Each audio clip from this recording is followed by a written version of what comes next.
selamat datang diucapkan untuk anda yang mengikuti sesi ini secara langsung dan juga ada yang menonton setelah live stream ini berakhir ke sesi kolaborasi Stomachofchaos.com bersama laman pop culture suka ramai BUZZPOPTV. Seperti biasa, saya Kudo Baharizu dari laman blog Stomachofchaos.com bersama para panelis dari BUZZPOPTV yang akan memberi reaksi dan ulasan untuk malam ni episod 1 hingga 7 musim kedua SPYxFAMILY. SPYxFAMILY disiarkan di laman streaming Netflix setiap hari Sabtu, dan pada malam ni panelis terdiri daripada Anri Alwi, Isekai Waifu Hunter and Koga Slayer. How are you today, man? I'm fine. Tell your wife I said hi. Your mom, I'll be back home a bit later. And your sister and daughters that I want my money back in full by the time by midnight when I get home.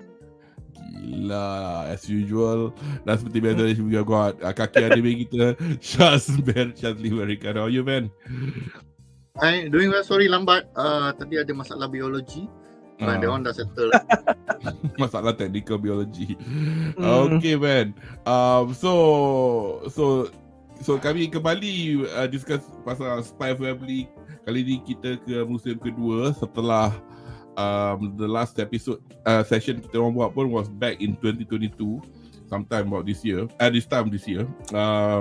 Just to kepada ada yang macam baru nak pick up SPYxFAMILY, nak tahu what it's all about, it's a simple story. It's basically pasal satu keluarga tipu yang terdiri dari bapa seorang spy, bapa dia seorang spy nama Lloyd Forger, dan dia ditugaskan untuk merisik di negara jiran bernama Ostania, dan operasi yang dia tengah buat nama operasi Strix, dan dia diarahkan untuk membuat satu fake family supaya dia boleh lepak dekat Australia tanpa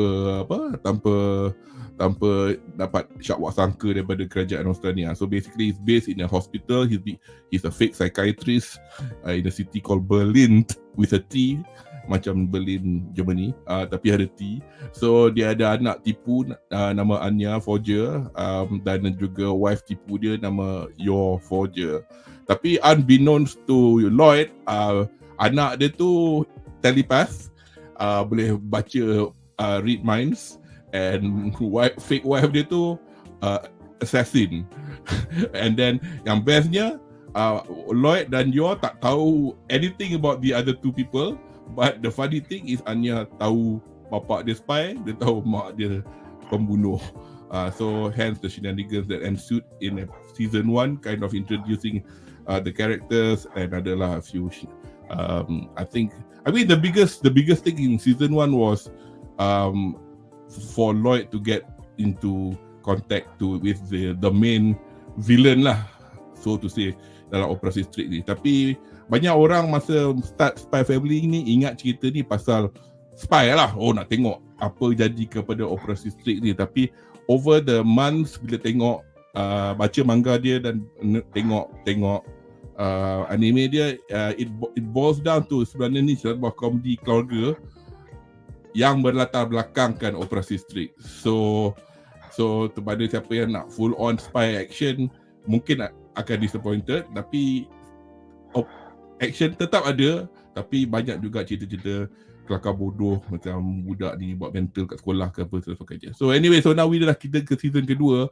dan season kedua kita we are dealing with 3 volumes between 7, 8 and 9.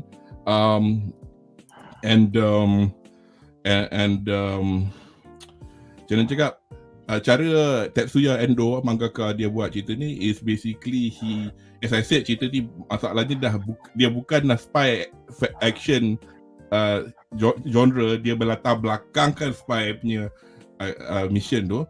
So dia in between tu dia akan some of the stories in the chapters of the manga standalone. So macam hari ni anak dia buat exam, hari ni kawan anak dia pergi sekolah, pergi shopping ke, dia macam tu lah. So kita disajikan dengan the first few episodes yang mungkin agak hamba.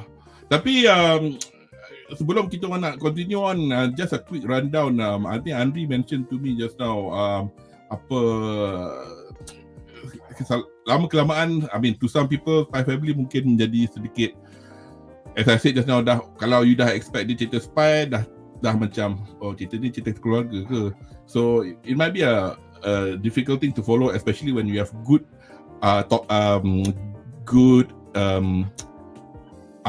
IPs out there at the moment for this fall season. Kita orang hari tu ada bercakap, Anri dengan saya hari tu ada cakap tentang season fall. Hari tu Nazir ada kan sekali masa kita orang borak, Anri? I think so. Yeah. So anyway, kepada anda yang ada komen tentang any other anime season ni yang you've been watching, drop a comment below. So I mean, Anri, you were saying that you were intrigued by this one particular anime title, which I actually started watching yesterday as well. The Apothecary Diaries. I mean, yes, what's your comment on that? Okay, I said to Kudo, right? Spy Family kan is becoming a slow burn or series tak tengok tau, because dia punya cerita dalam progression kan is very slow to the main story, and some people like it, some people tak like it lah. So here's the problem. There's a lot of good anime this season now. Number one on the list kan is the Apothecary Diaries. Yeah, this one you can see on your whatever platform you tengok. Personally, I think Netflix is doing a good job lah, showing the show. It's about a girl who works in a brothel who got kidnapped and sold to the Imperial Palace tau. And dia jadi barua gundik Maharaja yang ke maid servant lah. So it was quite interesting because she's a smart ass, very very very calm, tak emotional. She's not a Mary Sue, she's not that skilled, she's not even the prettiest. The prettiest is the gundiks. Yes. Which makes sense because they're the ones fucking the emperor. Yeah, it makes sense. And dia guna dia pengetahuan dia kan, all the pengetahuan dia as a apothecary and sebagai kawan pelacur kan, to survive in the Imperial Harem. So and she gets involved with all these complicated situations, but the story can progress beautifully now. And this is one of the anime of this season kan, campur Freren lah. I mentioned this Kudo juga, yang tak guna still animation now. There's no shing and then freeze, tak ada. No, everything is very linear and progressing. It's like you're watching something happen real time progression now. The story doesn't stop. The plot always grows and the character always improve. Every character you see in the show kan, in the Apothecary Diaries kan, you see the gundik kan, you think it's very a flat character, she's just an arrogant bitch out, but you see that there's a reason why she act like that, and when she act like that, it's not actually her true character, because she wants to cover her weaknesses, because of the kehilangan anak lah, atau takut tempat dia rampas oleh gundik lain lah. That is a very deep story, very good. For a story yang tak ada action kan, it's like the Downton Abbey of anime now. Every little thing kan is dramatic and what makes you interested in watching it now. Saya nak tambah to just a little bit to what Anri has mentioned about the Apothecary Diaries. Saya baru tengok 2 episode last night. I mean, it was intriguing enough to watch the 2 episodes in a row because despite having spent 7 hours watching Pluto, and anda disarankan join kami next week untuk bersesi bedah anime ni, Pluto. But anyway, Apothecary Diaries is based on a light novel and it's done by Studio OLM bersama Toho. So Studio OLM yang buat Communicate, and this is a very well animated anime. Tadi kalau anda nampak tadi gerak-gerak sikit tu kat screen, how beautifully it's done. Dia almost, bukanlah, dia tak photorealistic, tapi dia macam dia boleh buat gambar cantik macam ni, and then bila dia ubah, katakan, typically anime punya trope would have, bila ada something funny happen, they'll have the chibi looking characters, and even the chibi characters are drawn very nicely with shading on the faces, and cerita ni is set in China, it's not set in Japan, so it's beautifully done. I just want to say one more thing. When I first saw the trailer, or even the first episode kan, I thought this was a Chinese ONA tau, Chinese animation tau. which made me see have low expectations. And then as you see, like next few minutes kan, this is all Japanese animation. Dia punya cara cakap, everything. It's like wow, this is very well done. Yeah. So I think as Anri and I mean, we definitely highly recommend this one for you guys to watch. The Apothecary Diaries. I can't remember what the Japanese title is. Shaz, have you heard of this cerita atau pernah tengok? Tak. I haven't. Only whatever Andy mentioned before this. Have you got anything that you watching? Huh? I'm looking forward to Freerun, that elf punya RPG story tu kan. Tapi itulah aku dah tengok first episode, tengok separuh tapi macam-macam nak tengok. Tapi because apparently it was a bit slow burn first episode tu, tapi diorang cakap as you watch it's much better. And cerita ni was hype anyway before it started. Dia kan dia punya pacing will be different lah dengan kita orang. Kau tengok ni, you as a initial D fan, did you watch MF Ghost? Belum lagi. I'm not sure where to find it.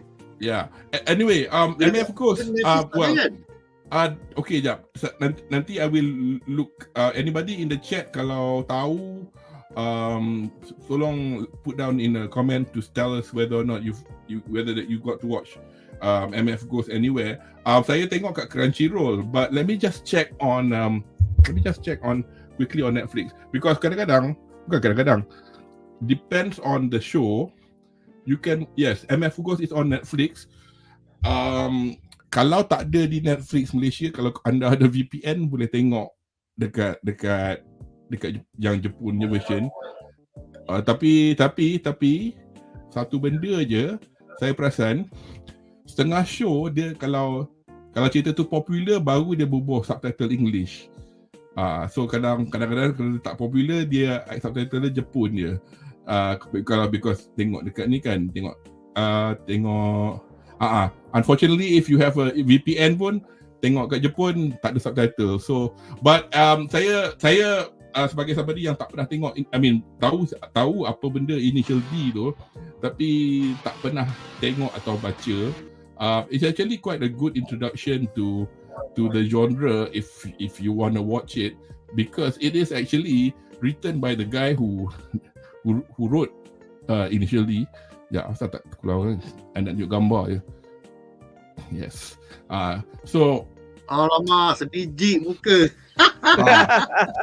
So kan, even the art style is in there. Same. So because it is set in the same universe, but obviously set in is somewhat present day plus near future, because zaman ni teknologi kereta yang boleh pandu sendiri seperti Tesla dah semakin maju, dan due to the laws around the world or the country, diorang tak boleh race kereta pakai kereta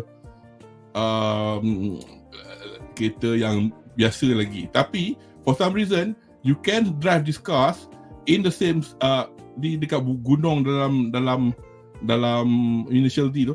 Syaz, area tu dekat volcano ke? Yang diorang turun bukit dalam original Initial D? It's not. Okay, aku nak cakap satu benda dia bukan spoilers. It's not really a spoiler because this is the setting of the story. It is not really a spoiler, but all those towns that you've watched in Initial D are now tak ada orang because of a level of noxious gas from a nearby volcano or some shit made it uninhabitable. So you are literally driving to the towns with no people in it, so you can really tekan minyak gila babi ya. So you are allowed to drive these fossil fuel cars in that region je. Kalau kau nampak kat gambar dekat dua kereta tu kan, belakang tu ada drone, because that's how they follow the car. So that's how people watch this racing. People watch this on TV, so you can get a beautiful view lah, and it's very nicely done. Obviously dia pakai CGI banyak, tapi for me seamless lah. I don't want to get into the argument of CGI ke apa, but it's very nicely done. When did the towns kena become uninhabitable? Dia macam kind of aku baru tengok 4 episod. Dia macam tak cakap sangat. Dia macam kau kena terima kerja lah. Itu dah berlaku. Because all the original characters in Initial D, and as I said, I tak nak cakap benda ni, takkan Syah kena spoil. Because they do exist, and what their roles are to or relation to the characters, nanti you will figure out. Because there's this main character budak dia half Japanese. Mak dia dah meninggal, mak dia Japanese, bapak dia tinggalkan dia. So tapi dia belajar memandu. Suddenly dia datang Jepun, he became this new phenom. Macam datang dari mana entah, suddenly, siapa ajar dia? Tadang! So anyway, it's actually quite good. I was enjoying watching this, but at the moment I've yet to watch. Itulah. And back to just general talking about anime is also the fact that I mean, we've got a few issues lah. In animedom, among others. I mean, kalau anda mengikut perkembangan how anime is made, I mean, you will hear. I mean, the usual story of MAPPA dengan overworking dia. Tapi at the moment, allegedly, according to a lot of people working in MAPPA, dia sekarang dah berani menyuarakan ketidakpuasan hati kat Twitter tau. Dia orang confident dia cakap, dia orang dah tak ada tutup-tutup lah. Dia orang dah tak tahan dah. So they want to get fired. Ya, kalau boleh pun. Exactly. Betapa dia orang tak tahan dah. Because yang buat decision ni are the suits. Not banyak episod 17 is the latest one ke apa. Kalau saya baca 94 key animators. Kau nak buat apa ni? Wayang 8 jam ke? Sampai 94 key animators. Key animator orang yang draw Gengar tu tau, yang draw lukisan yang pasal main movement tu, in betweeners draw yang in between the movements. So, but for a 24-minute episode so it's really ridiculous. I mean, the argument that the company will have is that, we promised Shueisha back in 2021 that it has to be shown in 23. So it's all those stupid, rigid business. Tapi tak bagi chance pun orang. To the point that one of the animators, dia hantar dekat Twitter gambar, bukan saya nak meremehkan suicide, but he actually draw a character from Shirobaku, a girl. Dan Shirobaku ni cerita kelakar, cerita happy. And he drew the animator with a tired face, putting a rope around her neck. That shows how fed up they are, how pressure gila babi. So kesian juga lah. Sorry, ada okay. I want to say something about the Japanese anime manga industry lah. Almost black company. It is a black company. You have to understand the manga, anime, even the video game Japanese video game industry kan is an excellent form of entertainment. It appeals to everyone. But the people in charge kan do not give a damn on giving it to the peminat kan outside of Japan tau. Okay, a lot of fans kan who really want to buy this product or to get involved in this product kan, they had to put the extra effort tau. It's not like American punya comic atau movie media tau, where they target not outside punya fans tau. If you want to buy a manga kan, if you tak beli dia punya original translation kan, which costs a lot of money kan, you have to go to the other sources, the illegal sources tau. And that's and to be fair right, we understand that the publication houses kan needs to get paid, but they're charging too much tau. It's not fair. They just want to clear your throats, and fans know it. So that's why we don't actually lose sleep tau when we go for the other sources tau. So you have to understand that's how they treat foreign markets tau. Now we've heard how they treat the punya local workers tau. The people in the industry itself tau is even nak kata worse. There's nothing to compare. I have never heard of foreign animators kan working this hard for Japanese studios tau. Aku tahu lah, aku tak nak jadi rumor mongering mill atau nak buat BUZZPOP ni jadi harian metro ke apa, tapi macam Macam aku dah baca, you know, I mean they did interview flipping the current MAPA boss or something. Oh, kami nak jadi seperti Kyoto Animation is a very good well-respected animation studio based in Kyoto. I think they're famous for its brilliant anime. Also for the and then also unfortunately a few years ago they suffered a major setback, a disastrous and very saddening setback due to an arson attack, which killed members of its staff. But KyoAni is good because those animators are salaried. They are salaried animators. They are not freelancers. Kalau nak masuk boleh juga, tapi they are well treated. And they don't make 2 million anime a year. They make 1, 2 at most. Dia ban-ban je. Tapi that's why so I don't understand the logic how you want to be like Kyoto Animation, but I want to take all the projects that are in fact next week kami nak buat Pluto. Pluto is done by Tezuka Production, and the first 3 or 2 episode and the last episode yang Tezuka buat. Mapa pun menyebut ada 2 episode dia buat. Like, kau ada masa ke? But it was done nicely. Not criticizing, but I'm only criticizing. Kau sibuk nak buat ni, tapi kau punya origin, you know, like the main IPs yang kau dah ambil nak buat kan, JJK ke. In fact, kalau Chainsaw Man dia nak buat 2029 pun silakan lah. Aku tak nak lah dia buat sekarang. Tapi macam, tak tahu lah. Anri, you wanted to add something before we move on? Nothing much lah. It's just that this season there's a lot of good anime. Yeah, back to... if you're a fan, you're eating well this season. You get a lot of good sequels. Eminence the Shadow 2, Goblin Slayer 2, Faraway Paladin. It's like the Lord of the Rings out there. Storytelling. It's pretty good. Second season, yeah. Okay, there's a lot of good things. You just buka and watch. I cannot say anything about the Chinese animations lah. Banyak gila all these platforms, but as for Japanese anime, you're eating well this season. Not like last season lah. Yeah, anyway. Shaz, have you got anything else to add with regard to anything that we are watching this season? Nothing new lah. I'm just waiting for the animes yang sequels to the previous seasons. Itulah. Anyway, just a quick one.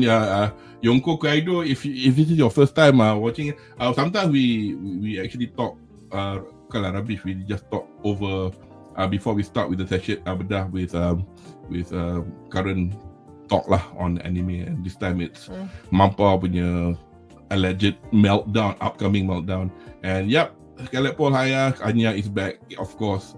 Anyway, so I think baik kita start. Yes, just a little message before kepada anda yang belum pernah mengikuti ulasan kami. What we're going to speak after this contain spoilers yang berkait dengan episod yang diulas, dan kepada anda yang menonton sesi ni selepas live stream ni berakhir, silalah langgan kepada laman YouTube Stomachofchaos.com dan BUZZPOPTV supaya anda tak ketinggalan untuk menonton live stream yang akan datang, dan jangan lupa tenyih butang like, and apparently putting the loceng also is really important because that's how the algorithm works for flipping YouTube these days if you want people to watch your content. So anyway, kita akan ke segmen kita yang pertama, which is reaksi satu ayat.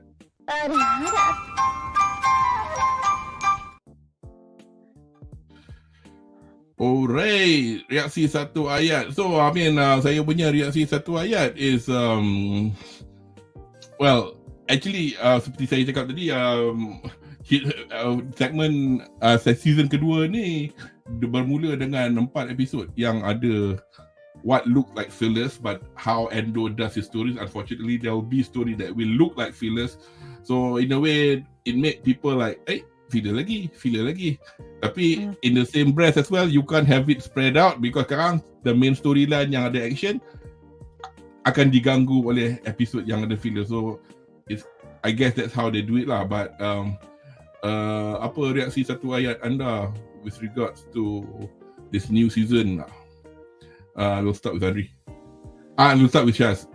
Sorry, tarik gambar Shaz pasti tak perlu sebut nama kau. Well, Anya tetap Anya, your as a character growth, and Lloyd tetap mangsa antik Anya ni. Memang. Shaz, I mean Anri, I'm a cloud brain clouding lah. Are we covering episode 7 or 1-7 atau 1-6? 7. Because yesterday semalam. Yeah. Did you watch it? Yeah, I watch everything. Reaksi saya, I hate Anya. Betul-betul benci dia.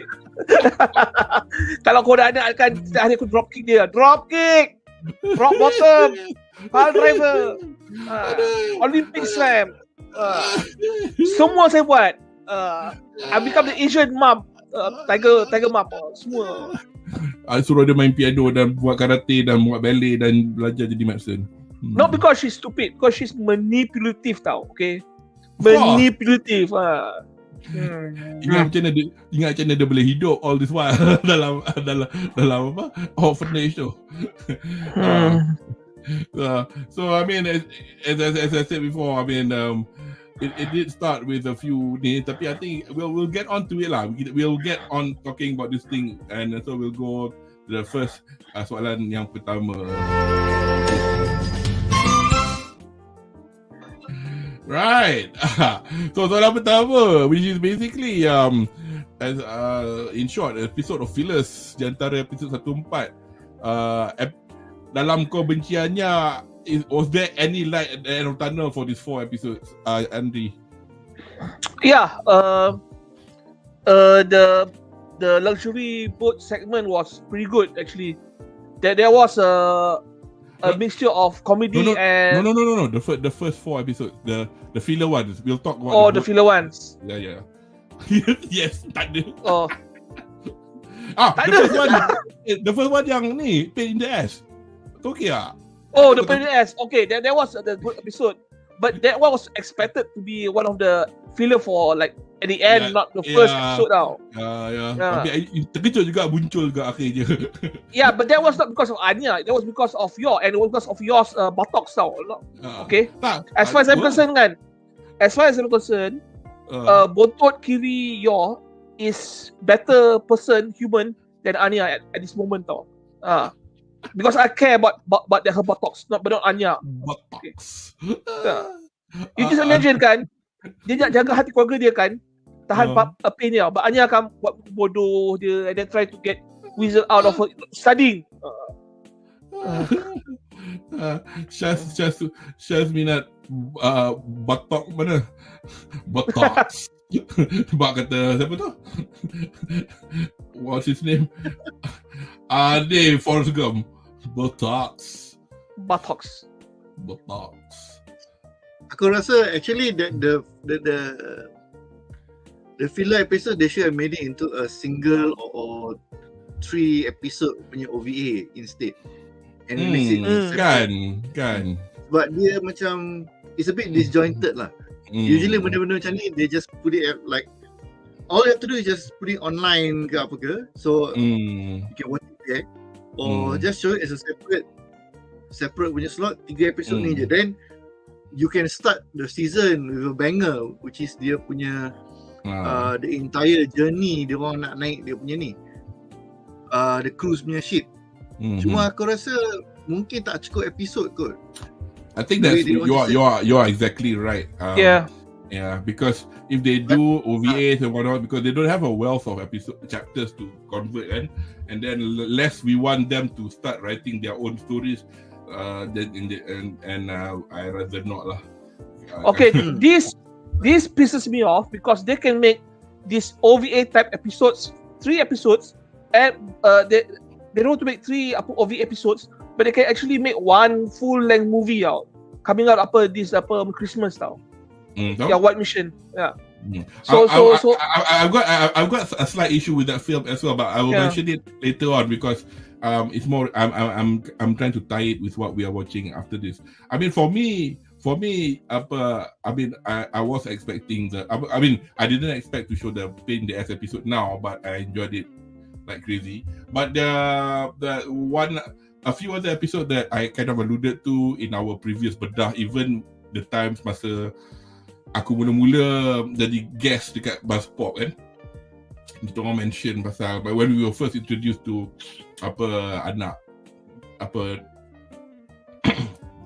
anak Donovan Desmond, which is Damien. I mean, even without this episode, kita tahulah Damien ni actually orang berprinsip, or actually dia macam tu because relationship dia dengan bapa dia. But I think that was quite like a nice heartwarming episode. And the other one was also interestingly the one in the middle, gambar Yuri tu yang masa dia tangkap that old guy who was publishing, old guy, this middle aged guy who was publishing propaganda against the government. But yet at the same time, dalam kebodoh-bodoh Yuri tu pun dia macam, jangan takut lah, your father will be taken care of. Tapi he's doing his duty, but at the same time he's not exactly heartless lah. But takat tu je lah. But it kind of like villain. But then I kind of knew, if this is how they're playing it, bila tengok balik dalam manga kan, macam looks like they're gonna go through the episodes, because the subsequent episode yang main cut tu pun yang Yuri tu, apa episode cari kucing lah, episode apa lagi, cari kucing, episode masuk dalam lab lah, semua tu memang Macaron itu Macaron yang jadi pandai. So they were actually done in sequence, and I think it'll disrupt the subsequent one, which we will talk about next, which is the I wanted to ask you and Shaz kan something after watching this much episodes kan. You rasa tak that the your family kan is standing on the wrong side of history right now? Because okay, bukan your family, the Forger family, okay, Lloyd Forger, he works for Westernia, okay, he's in Eastern Australia, specialist as a spy, okay, to destabilize the country. But here we seeing kan, even though Australia kan is a macam authoritative state kan, people are actually happy tau. Actually, Anri, kau dah mention benda ni berkali-kali. I'm not done. No. I'm not done because in this recent episode kan, episode Yuri kan, we see kan, okay, the reporter kan who say all this bogus story kan, memang create all this thing for the Western narrative tau. Dia campak apa mainan kat tong sampah, dan dia kata, the kids in Australia are so hungry, they have to eat garbage. It's like a play on the current media right now. So are we supposed to believe that yang Desmond is actually, the bad guy here? Betul tak? Okay. Aku bukan criticize kau, kata kau salah. Aku bukan kata kau duk cakap beberapa kali ni kau salah. Actually, you've been making a good point all this while. Pasal apa? Interestingly as well, up to now, there's nothing much about Westalis that has been shown in the story written by Endo. We are presently in Australia all the time. We see a lot of things in the Australian government all the time. And as much as the government of Australia is very strict, very communist, like very Eastern Bloc, but like you say, people pergi kat sekolah, ada sekolah private. If you were living in a real communist country, you can't have a private school because it's all for the state.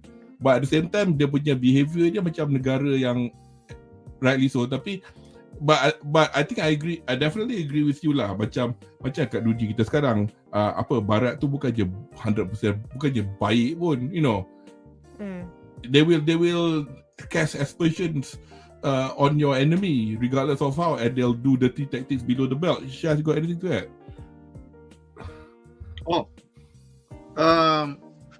Aku rasa is one of those unique flip of the script, because we are always used to having like the West being the right and virtuous.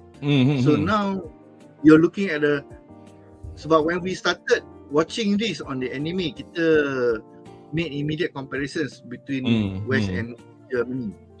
So when you have that kind of perception, you akan say, mesti dia be totalitarian punya style.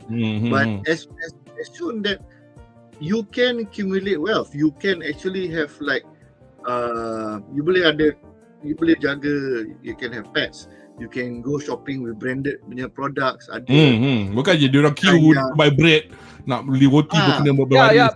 Okay, but here's the thing to remember, put context tau. You, me and Shaz kan, we lived through the Cold War tau. We've seen how different is West and East Germany was tau.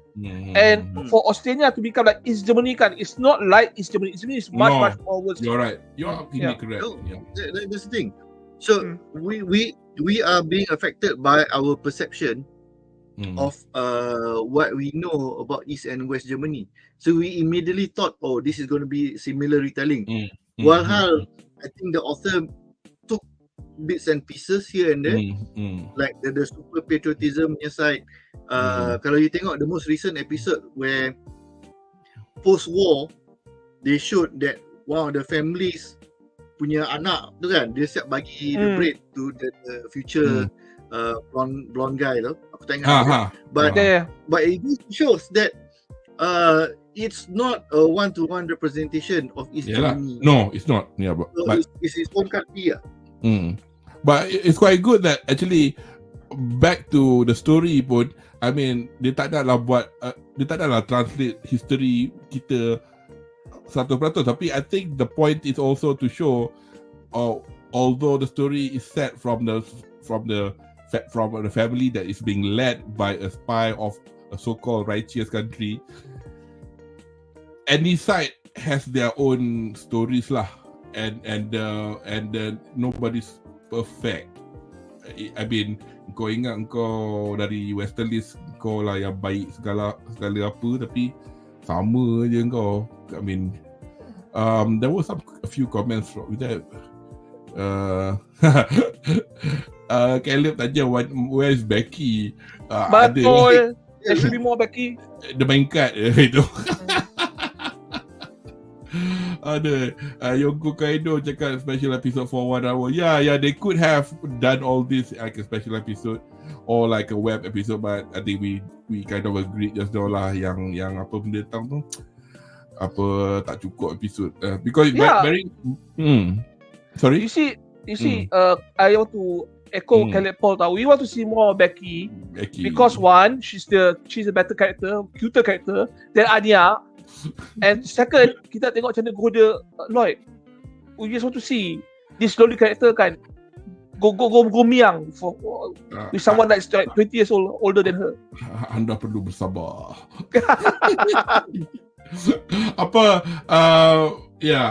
Oh god, now I've completely lost it. I wanted to say something related to what you were saying just now, but actually itulah, I'll mention it if I remember, but itulah. So basically the first 4 episode kind of wasted, but interestingly enough, at the end of season 2 episode 4 is the bit which starts off the next bit, which is this is the next bit.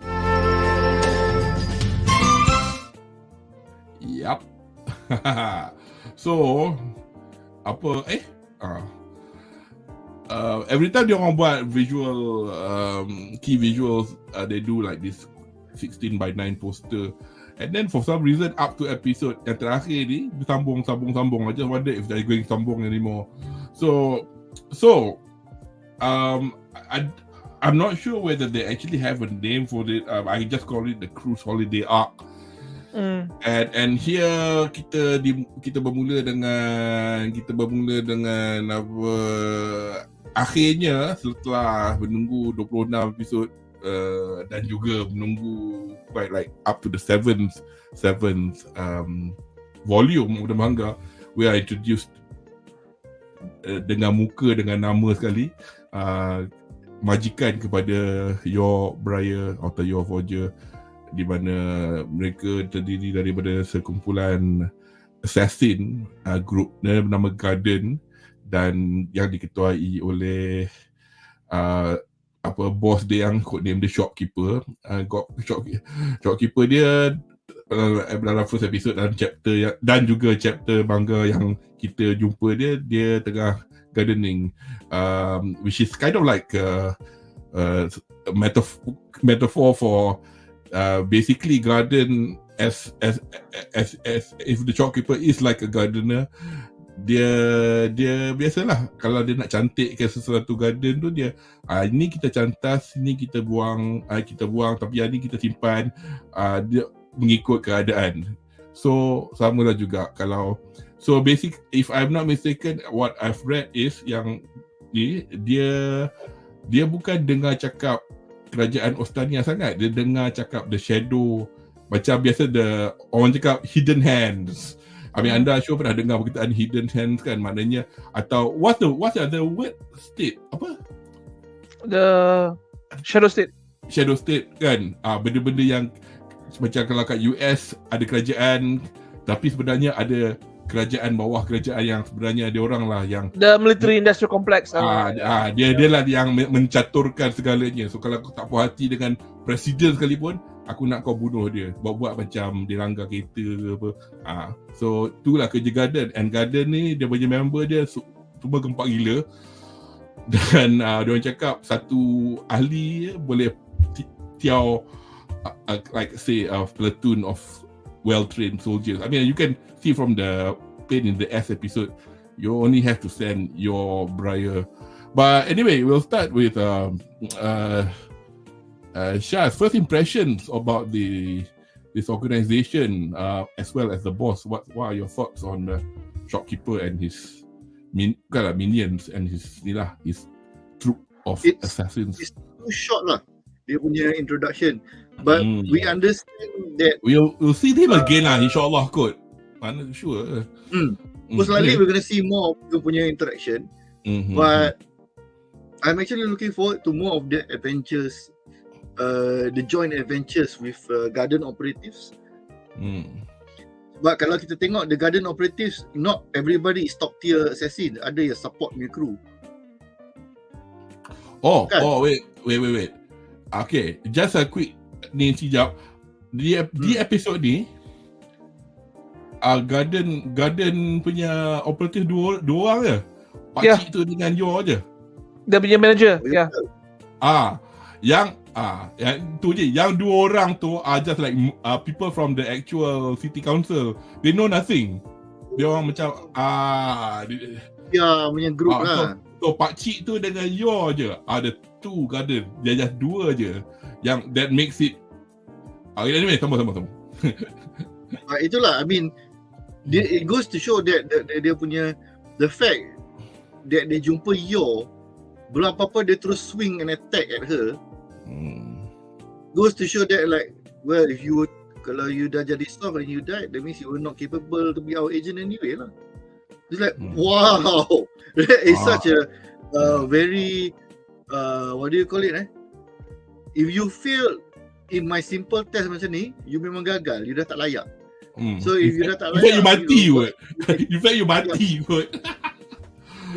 I mean, funnily enough, kita punya komando pun, this one was told by actual commandos lah. Dia orang ada macam survival drop tau. You like helicopter in a like hutan entah mana, dia bagi you satu pisau and satu kompas. Like, see you back at camp in like a week lah or something like that. Okay, so they drop like 7 people, yang balik 6. And it's like, ini training. It was not working. This is training, not even mission. Training. This was training.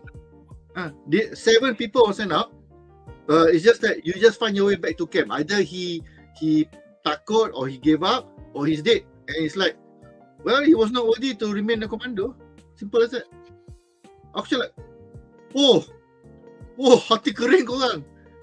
But so you imagine, even if just commandos punya basic training pun dah jadi macam ni. So an elite assassin style governmental body macam ni, I can imagine lah that kind of level of selection. Kalau you cannot even survive a basic apa khabar punya slash, then you should just deserve to die, kind of thing. But how the hell somebody like you enlisted and successfully jadi tu aku tengah fikir tau. I mean, macam mana lah, why and how? That's interesting because so far dia tak pernah explain lagi macam mana. And then when you consider that the fact that adik dia pun tak tahu that she's an assassin, so macam like, so how did she get recruited? Dah lah dia macam bengong-bengong. I mean, like kita tak tahu your punya background. Was she like a super ballet dancer back then ke? Dia ni jenis freaky strength kereta datang tiba-tiba dia boleh berhentikan kereta tu ke, savekan budak ke apa ke. There's no idea. I mean that's part of the fun and the appeal jugalah. Anri, have you got anything to add or your own thoughts on this? Okay, you see, Yor dengan Yuri kan, they're the same family but they belong to different camps tau. Yuri is a government employee now, basically. He works for the city council, but he also is a intelligence operative lah, specializing in his cover. intelligence security. Yor, she works for the prosperity of Australia in a shadow organization now. Okay, maybe ada ties to the government, but no liability. Kalau tangkap, the government will ignore. Okay, like those special ops people. Okay, and they deal with the underbelly of society, tau, the mafia, the drug traders, the weapon traders, semua tu, because that's how they operate. They get their funding macam tu, and they get information from there. They probably recruit their orang sana. So when we see the garden kan, we see the shopkeeper kan, try to kill your kan, still skill kan. So she proved her worth lah. So she didn't get killed in that meeting lah.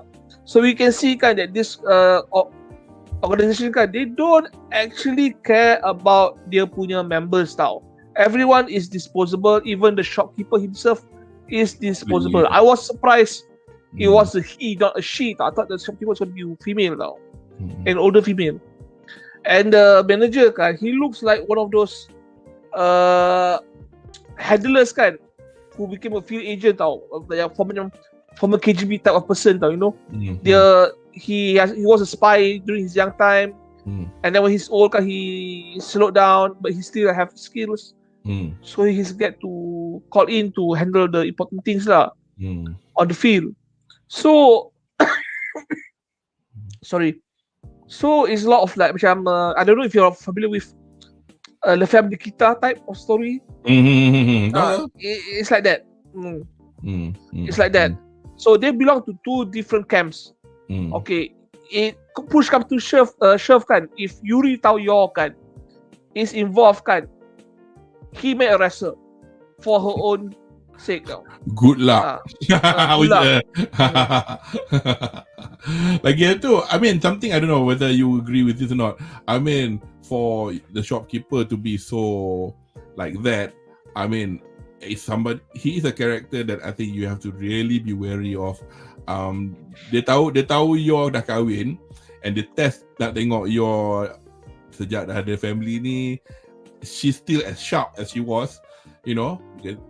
And but at the same time, you just wonder if he knows more than that. Aku tahu siapa laki kau, tapi because it's not important at the moment for me to cantas laki kau because it's not in the picture yet. But I'm not surprised if he knows. Sorry, Chef. Shopkeeper possible become the end boss, and not actually Desmond tau. Desmond is maybe not correct tau. I mean the Desmond Donovan Desmond in the whole Strix thing is all it is because Westerly tengah risau, dia tengah macam dia ex-prime minister, dia macam dia macam slowly gathering power like behind the scenes walaupun dalam and then they just are concerned that he will start a war with Westerly.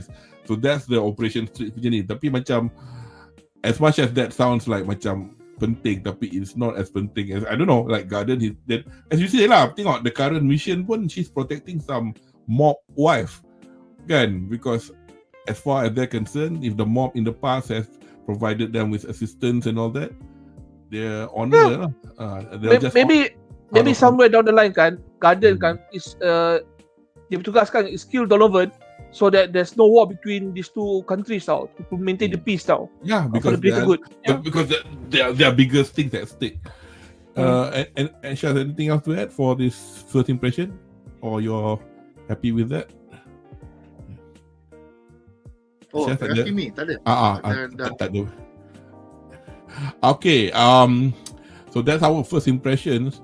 So kita ke segmen kita seterusnya untuk soalan yang ketiga. Right, so ODEKEKE. Percutian atas kapal Lorelei merupakan peluang pertama The Forger Family bersama, namun you mempunyai tugasan rahsia bertopengkan kerja rasmi. So sekali lagi, first impression anda tentang this cuti-cuti kapal ni, what's in your mind, like how is it gonna pan out? Anri, you start first.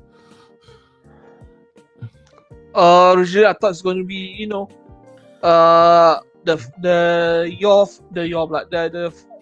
the Forger family kan pergi, and then you will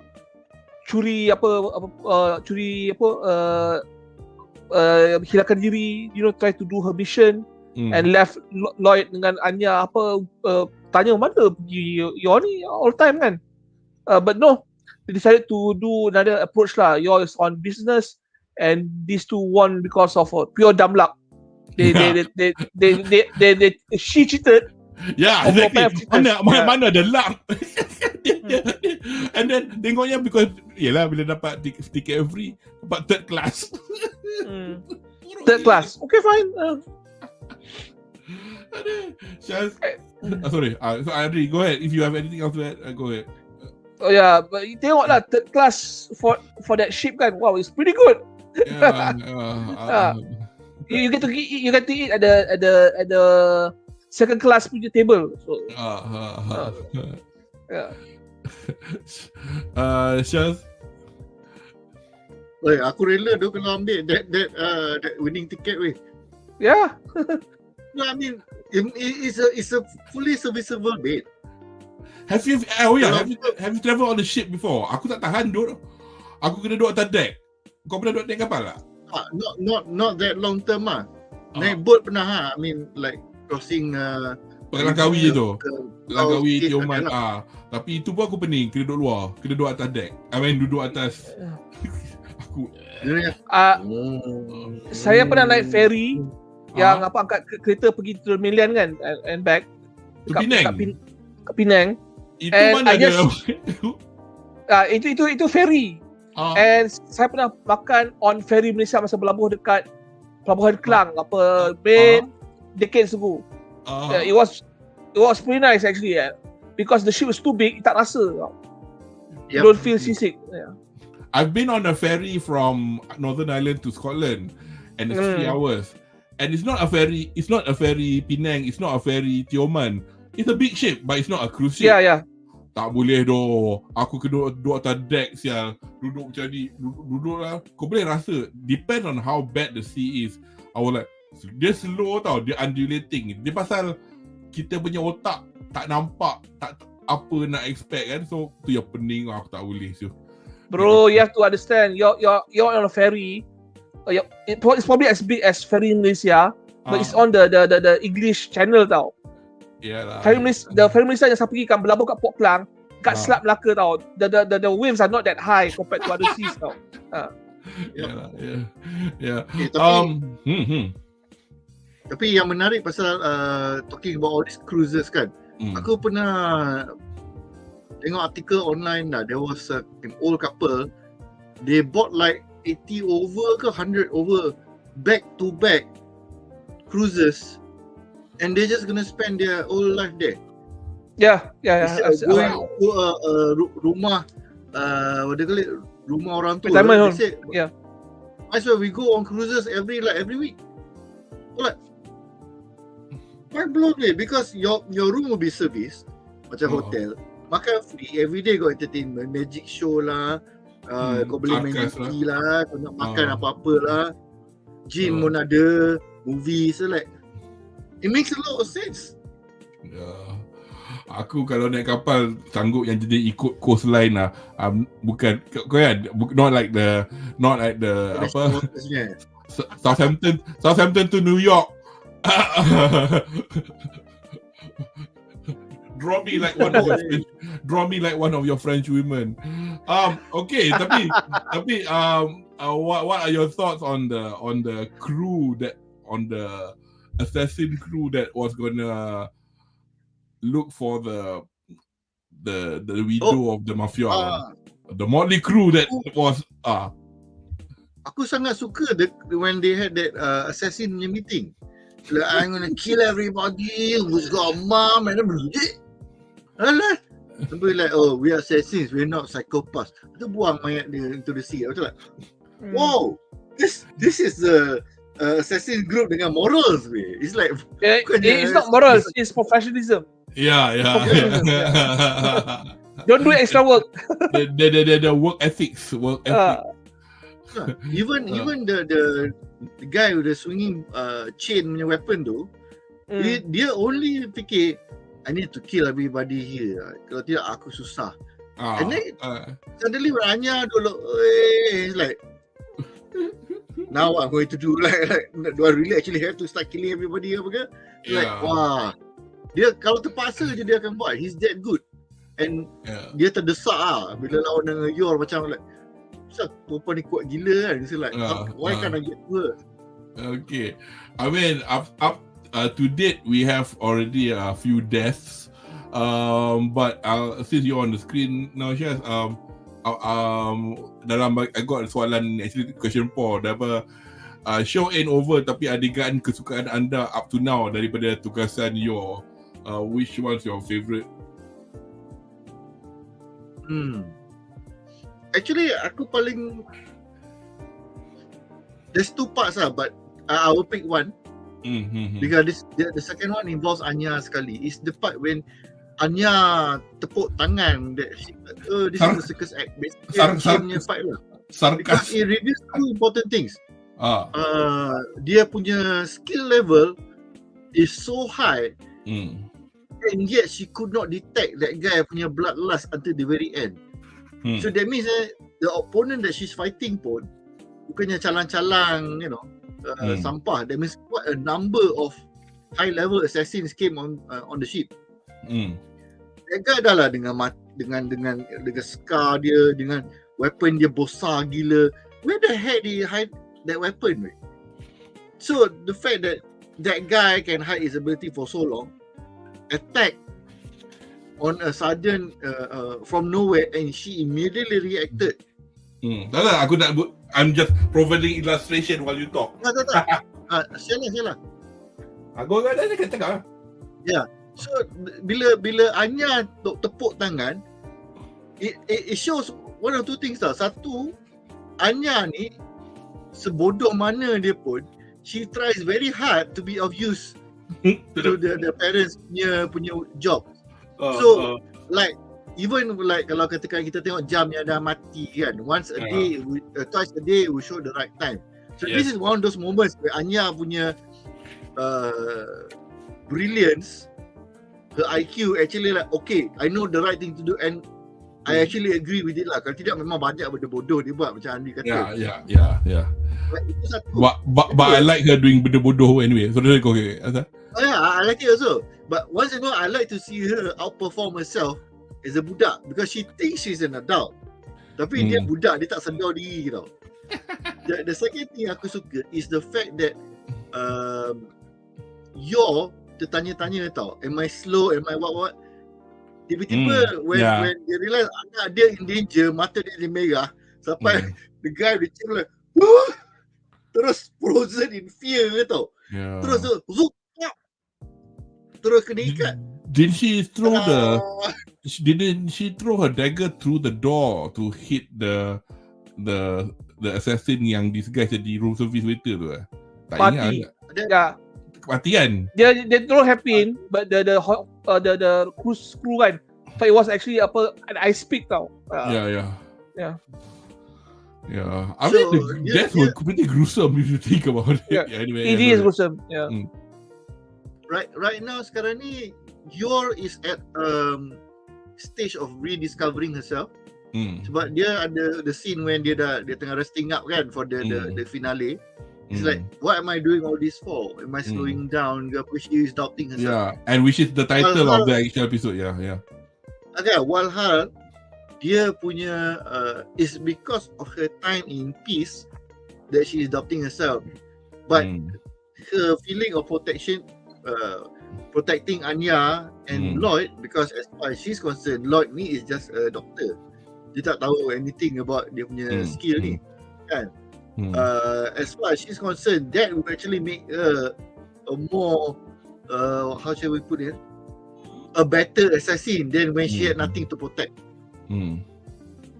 Because a mother punya instincts is ridiculous lah. So despite not being dia punya natural mom, tapi sebab dia dah jaga Anya as a dia punya fake mother for so long, secara tak langsung dia punya maternal instinct dah meningkat lah.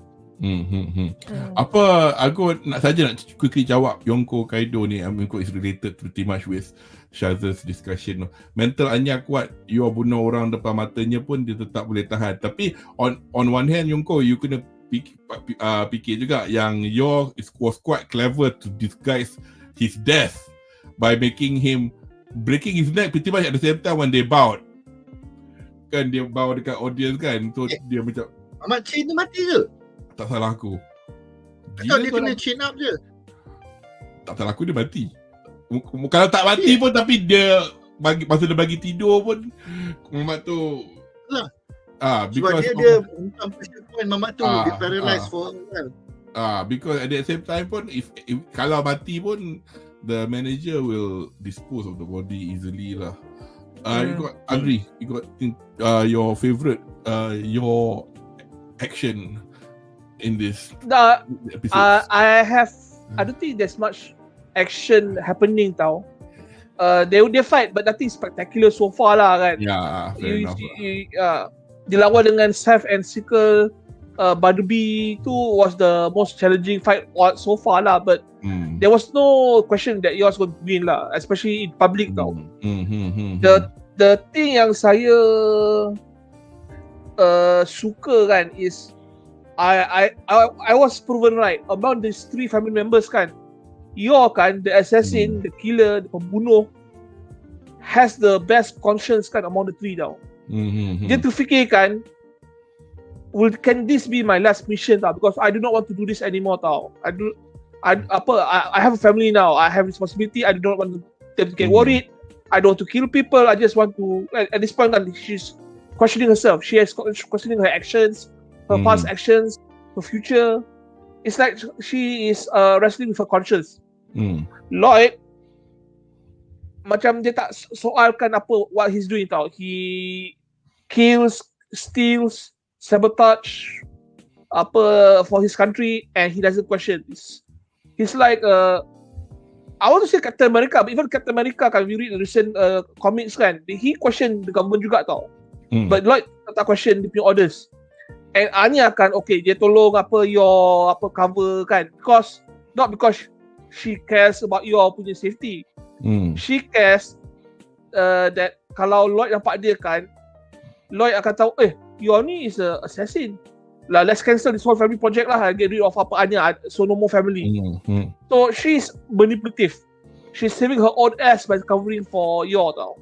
I know I'm being very critical, hard on Anya kan, but this is what she's saying to herself, and this is what she's acting tau. So among the three kan, orang yang paling baik so far kan is the if you want to campur the anjing kan, maybe the anjing is number one and second is but as far as I'm concerned now right, the other two right, they either have a lot more character progression before they reach to dia punya conscience punya level, but I'm glad to see kan yang macam when was taking care of dia punya client kan, the mafia widow kan, she's a mother too, just like me, but I'm not here with my family and they're just on the boat. I didn't even talk to her, so there's like internal conflict. So that makes the question kan whether she will continue to be a guardian in the near future tau, and this may cause some problem with her with guardian and shopkeeper in the future, but at least now we see kan kan as a character kan, there's improvement by leaps and bounds compared to other characters. Actually kalau siapa yang mengikuti macam Spy Family punya official Twitter yang Japanese tu. I mean, every now and then before the episode start, they'll give you the key visual. And like I mentioned just now, this is the key visual for all 3 episodes, including the latest one. This is the latest one, mission yang from episode ke-7. Unfortunately, dia dah bagi spoiler with regards to whom she's fighting. This is a character that we've not met yet. This will be in the next episode. Tapi interestingly as well, the next episode is called episode ke-33, which is episode 8. The Symphony Upon the Ship dengan Sisters Herbal Tea. Now I'm a bit worried that we'll talk this with the Harapan lah, but are they going to stop the action for the time being or not? Because to actually conclude this in half an episode is a bit bukanlah concerning, tapi like asal aku nak potong dia punya because there'll be more action from this point onwards anyway. But since we are on the topic of asking you guys about your kali ni Anya dengan Lloyd, I mean, do you find it interesting that actually Lloyd's got stuff to figure out on his own as well? Macam whether or not selama ni kan dia duk risau whether or not aku ni dah semakin tumpul, I'm not as sharp as I used to be. Is it because of the family? Should I improve myself? Versus, and as much as this is part of the mission, because jaga Anya is for the betterment of Strix. The bukan shopkeeper, what's her boss? Miss apa? Sherwood cakap cuti lah, ambil cuti. What are your points or what are your views on Lloyd's punya what's the word dia tengah dalam kepala dia lah, aku nak jadi spy ke dia jadi bapa ni, Anri? Dia nak jadi spy, dia jadi bapa to become a better spy. That's dia punya main drive lah. Dia actually is a good person, but his priorities kan are all over the place tau. Yeah. Shaz, what do you think about Lloyd? I mean, look at him dekat kedai tu. Dia mula-mula tak nak bagi beli, lepas tu dia pun tak tahu nak buat apa, nak dengar cakap anak dia kan tak dengar cakap anak dia. Aku rasa Lloyd is the biggest victim, tapi the biggest pada muka. Yeah. He is somebody who has too much knowledge, so he is so full of himself a lot of times. Itu kena dengan budak bengong ni, which is not even a natural kid though. This is someone with psychic powers who can read minds, and because he can read minds, and the fact that both of them don't know each other, I mean Lloyd dengan Yor, they do not know each other punya hidden lives.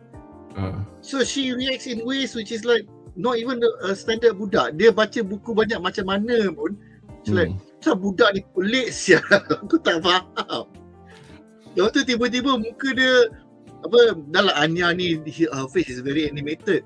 To the point dia macam like dengan tu dia like makan muka stress, muka happy, benda tak. Masa dia happy gila, tapi later on dia marah pula. The whole day dia enjoy tu, daripada main golf dengan what other things lah dia buat dengan bapak dia. Lepas tu sampai dinner muka marah. Yang golf tu gila. Yang golf terlalu efficient. Hole in one. Hole in one. Bodoh macam like, wah gila dia. Ikat situ pun nak gempak. Relax lah, pandai dah. Because it's the perfect it's the perfect problem for a perfect person when you're given the most imperfect punya kid. So memang kau kena lah, everything you learn is wrong because you have to go with your gut and not what you've learned. Sampai kat library pun, ini sebenarnya aku dah baca ni. So like, when you consider the fact all the books, there's hundreds of thousands of books. Yeah. How fast did he read all that kan? Macam like, wah, ini super spy. Tapi dengan budak dia sampah. Dia tak ngerti. Itulah. So in essence, I think kita pun tak boleh, bukan tak boleh, I mean tak ada benda sangat nak cakap. We have 3 episodes. So we are obviously currently the episode is pretty much you're moving the family about on different parts of the ship because they have now discovered that they've got this group of assassins. Actually, they're not supposed to work individually, tapi I think I can't remember. Did they decide to work together or decide to not work together? But asal dia siapa dapat dulu dia dapat duit lah. Dia probably have a first kill punya bonus lah. The one who actually does the job as a bonus. Then the rest cooperates as a group. But I think this series introduced a new character that I'm quite intrigued. Which one? The informant. The what? Yang dia dengar everything everywhere. Mamak tu. I honestly hope we get to see him again once or twice sebab he feels like somebody who is going to be a thorn in your punya side. And hopefully nanti Lloyd punya kerja pun akan jadi masalah because of this same guy. That will be very interesting lah. Siapa yang telah tengok cerita Kill from Studio Trigger, the informant remind me of the teacher in the school. Dia sebenarnya sebahagian dari kumpulan nama Nude Beach ke apa yang memperjuangkan bogel. It's a weird anime, but it's a fantastic one. You have to watch it. The anime is now 10 years old. But the informant looks like that fella. I mean, with regards to the manga, we've got a few more chapters yet. Sizable, not kata sizable, tapi personally, kalau I can estimate, we should expect the same number of or slightly more episodes than what we've already watched to conclude the cruise punya ni. We are now on episode 7.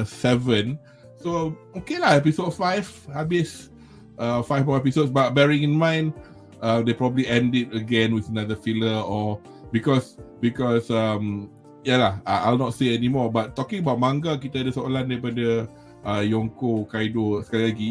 Manga Spy Family masih ongoing ke dah tamat? Sebab saya tak baca manga. Masih ongoing. Jilid bahasa Inggeris actually I terlupa nak pre-order, tapi it's available now. The latest one is volume 10 after this one. Should arrive in my house soon, but the ending of the cruise arc is actually the first couple of chapters in volume 9. So and volume 9 ada 1, 2, 3, 4, 5, 6, 7, 8 chapters, and then 8 chapters. Volume 10 probably ada 8 or 9 chapters. Tapi kat Jepun dah volume 12 I think. So this will add something nanti dalam harapan kita next. Do you guys got anything else? Any other comments before we go on to harapan? Because I think we are pretty much at the end of the 7th episode lah, because kita pun tak tahu what to expect. Okay, so next kita ke harapan kami untuk episod-episod kemudiannya.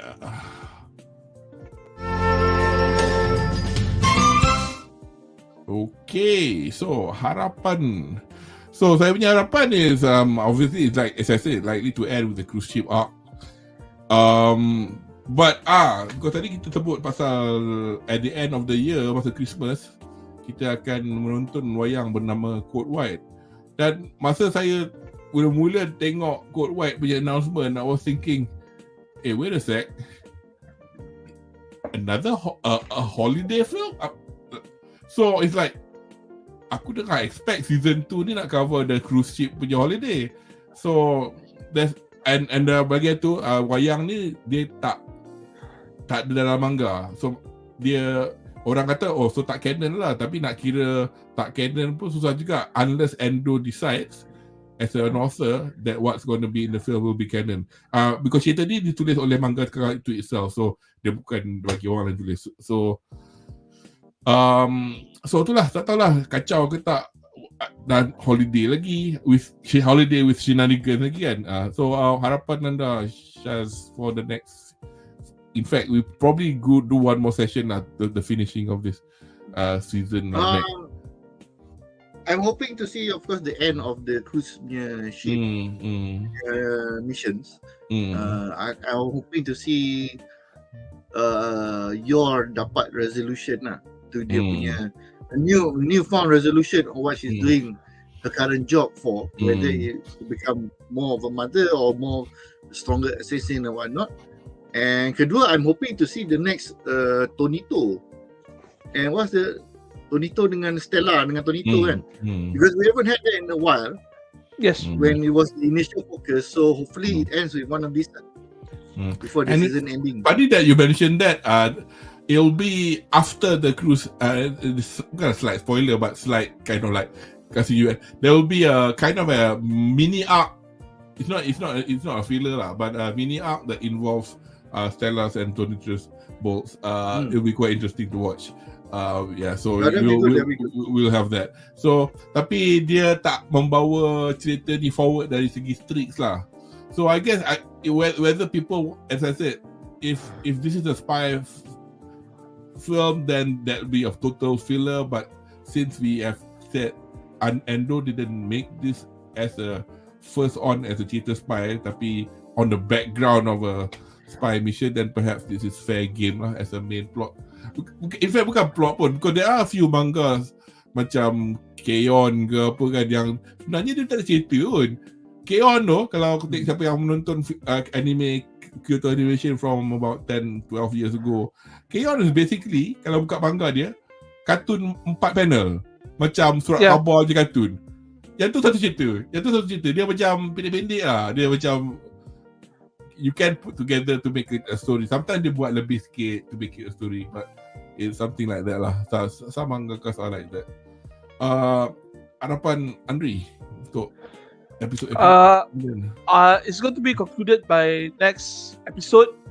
The first half is going to be the end of the whole cruise. They're going to make the switch at the fireworks, and then you guys going to distract the killers, and then Lloyd is going to be oblivious thanks to Anya, the usual stuff. The second half, it's probably going to be a filler episode lah, something non-serious lah. That's my harapan. And as far as Code White goes, right, I'm not really that bought into that movie tau. One is probably going to be non-canon, and second, the plot will be like Anya wants to save Christmas, or Anya wants to meet with Santa Claus with bullshit. I don't feel excited for that lah. Unless Anya wants to become Santa Claus and wants to kill Santa Claus. Okay, that maybe I'll watch it lah.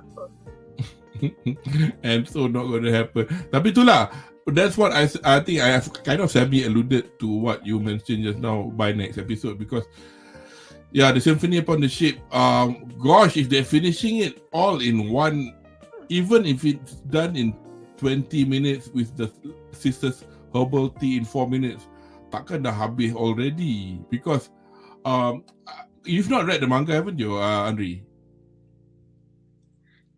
No, I didn't. So the thing is, I've read it, and in my opinion, it does have like a lot of the fight still going on now. So I personally feel, I just wonder if they're breaking the action with this short yang Ane no Habut ni. So macam kacau. Habuti. I was going through the manga just now trying to see mana adegan yang ada teh ya.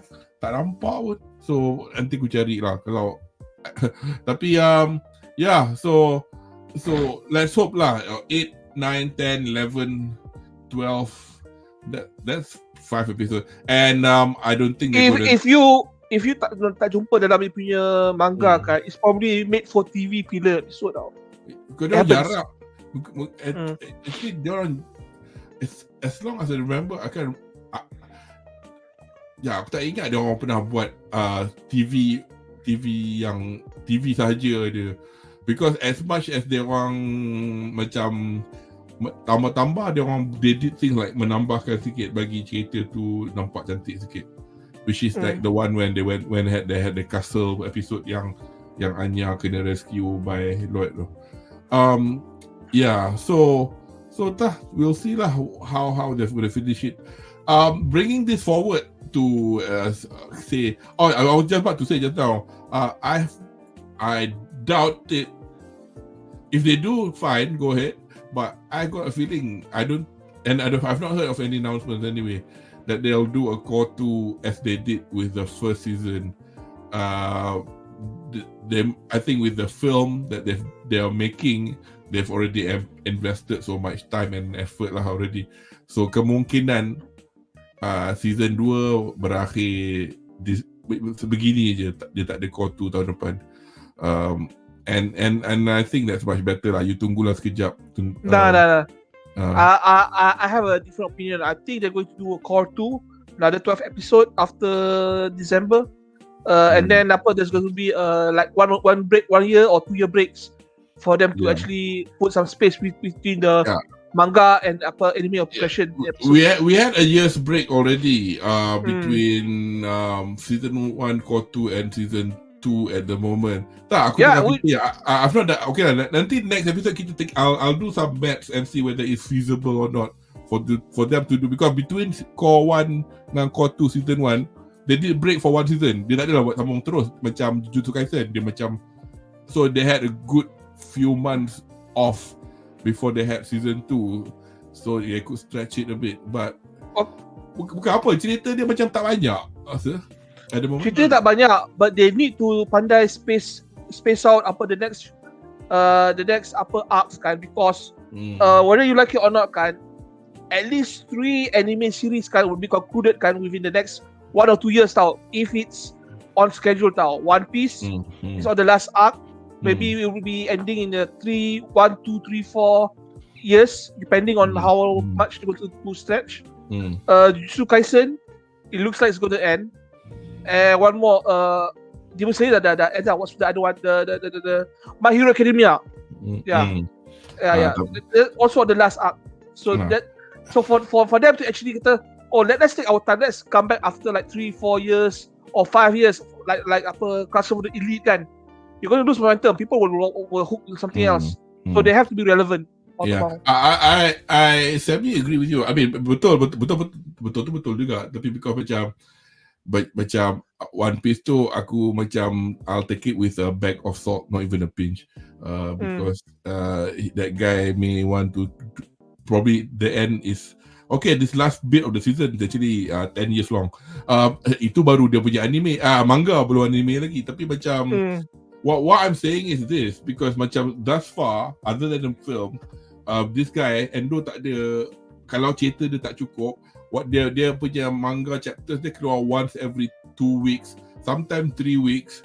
Dia tak apa, mungkin some artists are very prolific, they can do it once a week, that's power to them if they can do that. But this guy is quite slow. Aku nak baca ikut the app pun kadang-kadang aku lupa, I've not read any Spy Family. And then I end up binging like 3 or 4 chapters only to say, wow, this took 2 months. It's like, because you have thought 2 months ada 8 chapter, tak, ada 4 chapter je.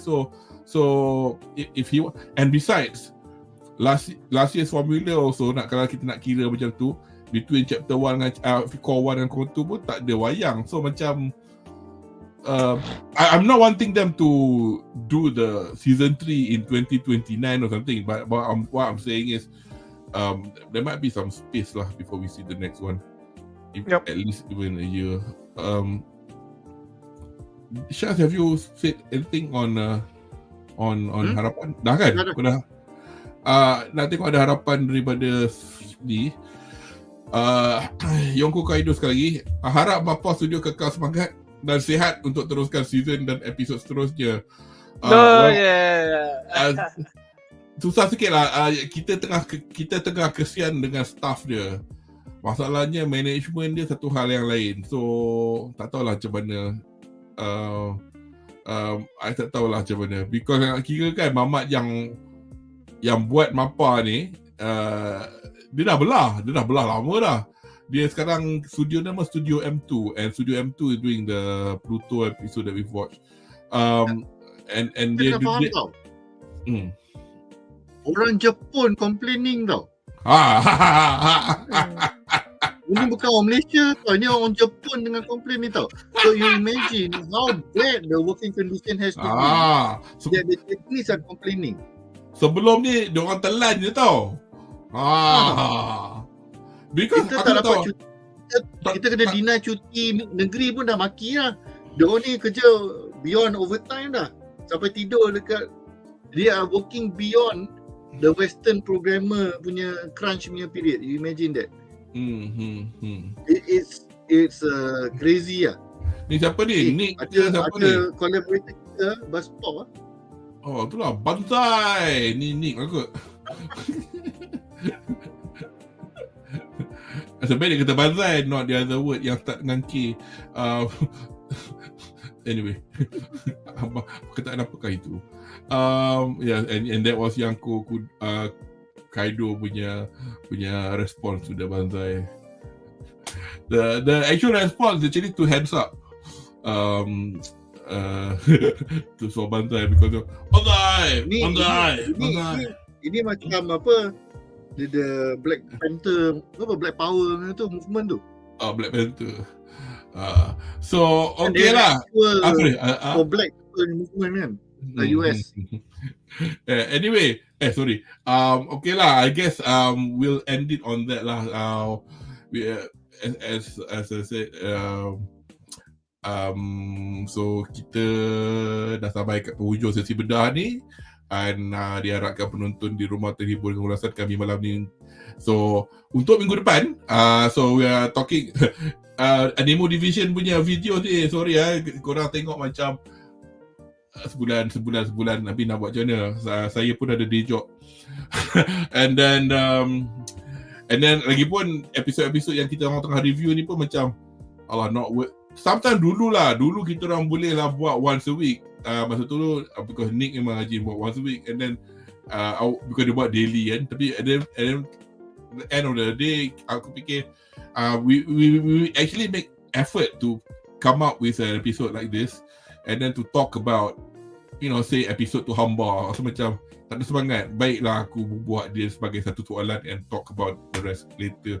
So anyway, next week we are talking about Pluto, which is basically an adaptation of an adaptation. Dia sebuah manga ditulis oleh Urasawa Naoki, well known for his other works, 20th Century Boys dengan Monster. In fact, kalau anda there's a manga collector, nanti saya tulis dekat komen di bawah, komen YouTube akan padam. I'll put it in the description below where you can read a bit more about Naoki Urasawa. He's got lots of other works. Current manga dia nama Asadora. Asadora maknanya, in my understanding, Asa pagi, Dora is short for drama. So macam kalau NHK dia buat Asadora macam drama-drama pendek 15 minit, and then kalau siapa yang kaki tengok drama NHK ni, dia bukan 12 episod, 25 episod, dia ada 200 episod macam Oshin. Berat. Macam kalau if you lose one, you dead lah. You don't know where to follow anymore. So he's got a lot. He's been around doing a lot of work, but the problem is banyak kerja Urasawa tak ditranslate ke bahasa Inggeris. Tapi Urasawa punya work yang nama Pluto ni interesting, dia pasal dia based on Osamu Tezuka. Kepada peminat Tezuka seperti kenal dia for his work like Astro Boy, Kimba the White Lion, Black Jack, dan banyak-banyak lagi. Basically he wrote this a long time ago in the 60s, and then ada anime pun black and white zaman tu. So basically Urasawa adapted a couple of chapters called the greatest robot on the planet, on Earth, and made it into Pluto. Because Urasawa kata, aku masa tu kau budak, aku 6 tahun dan sebagainya, tapi as a kid I recognize cerita ni deep ni. Ni bukan cerita budak-budak bodoh-bodoh, robot-robot. Ya, orang jahat menang, orang jahat kalah, orang baik menang. Cerita ni deep. I think orang adult mesti suka cerita ni. So he had this thought. So dia dengan editor dia nama Nagasaki approach the Tezuka estate, got the approval. In fact, when the manga came out, it actually wrote down Urasawa X Tezuka and then nama Pluto. Obviously under the auspices of anak Tezuka. But whatever it was, it's a good story. And I'm pleased to say Netflix has done Netflix, Studio M2 has done a bloody good job of the adaptation. So kepada kami yang dah baca cerita dia, memang roaring to go. So next week, actually I'm going to shut up. I'm going to let more Jamal, Anri and Munif will be our panelists. Yeah. Yeah, is it cerita banyak sembang ke, banyak action ke, banyak komedi ke? Dia tak komedi. Dia sembang. There's little comedy. It's more investigative drama. Okay, dia murder mystery, tetapi berlandaskan benda-benda falsafah macam if you are into things like iRobot, if you're into the Isaac Asimov punya law of robotics, this will be your cup of tea. So have tengok satu episod. Tengok kau rasa kau boleh layan tak? Aku semalam actually masa aku tengok second episode aku macam actually aku tengok semalam ke I watched 7 hours because I started watching from episode 3. Episode 3 aku tertidur, tapi lepas tu 4 onwards I mean the story dia slow burn sikit, tapi to anyone no, seriously, it is a good story. Not upping it just because aku kawan baik Urasawa ke. It's one of those things that actually recommended by Munif and Jamal, and then I bought the manga first since I tengok 8 jilid je. And then gripping read. Kalau aku boleh baca and found it gripping, and then they translated it into TV fantastically as well. It's quite cinematically done. According to Studio M2, they actually spent 10 years doing this. Cerita ni pernah di yes, bukanlah dia melukis tadi, dia macam from inception, from storyboarding. Tapi Netflix yang masa Comic Con ada one of the ni AX dekat Los Angeles tahun ni. So sorry, tak ingat, nanti I put down the subtitles dulu. Nama M2 nya owner, dia kata I'm so happy collaborate dengan Netflix. Netflix paling duit. Paling duit. So dia boleh lah intervention kan. Aku macam half expected kan. Kalau dah 10 tahun, kalau 8 episode. Oh, by the way, each episode sejam. 8 jam worth of material you have to go through. Yeah. But the first episode kan is actually more than 1 hour tau. The shortest episode kan is 57 minutes. The shortest episode. Yeah. So, and you think macam they lose steam? Tak ada. To the very end, drawing cantik. And then kalau kau dah baca manga dia, kalau stroke Urasawa tu ada pattern-pattern macam tu, dia kan whoever the character designer, chief animation director dia, salute lah, because dia tak, yelah kan, dia tak adalah macam nak buat lukisan lain ke apa. So I think I don't want to talk much about it because kalau boleh we will talk about this more. Yeah. But next week, please join us about the same time, 9 p.m. Malaysian time, 1 p.m. UK time, on the 26th of November. Saya nak buat sekejap je, buat iklan tak berbayar, kepada anda yang, kalau lah ada sesiapa Malaysian yang tengok video ni anda live, if you happen to be in Japan or living in Japan, working in Japan, studying in Japan, I nak up I punya anak buah punya band, dia tengah buat Japan tour sekarang ni. Band tu bernama Sekumpulan Orang Gila. It's a heavy metal band. They are touring with Masdo, which is a indie pop band, but they're not playing the same dates all the time. Malam tadi dia orang baru main dekat Yokohama. So tomorrow night, pada siapa yang ada dekat so tomorrow dekat Osaka, I mean. So if anybody they're playing at a club called Veron, just follow their socials and you can find out the dates and the prices for the tickets. Usually gig kecil ni saya pernah pergi tengok ke Jepun, memang berbaloi, I mean, it's like $23. It is a lot of money, but I suppose kat Jepun, $23, you can go watch a movie, you can eat, even kat sana mahal sikit benda-benda. So and gig kat sana start awal, so the times will be posted in the posters as well. So macam gig tadi dia orang start pukul 3:30. So they'll be playing Osaka next. I think the next date will be after there'll be 3 or 4 more dates.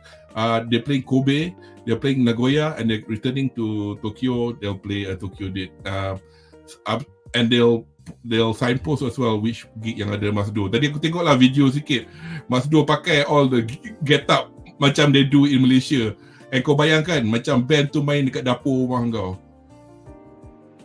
I personally, as a fan of music, the smaller the venue, the better it is.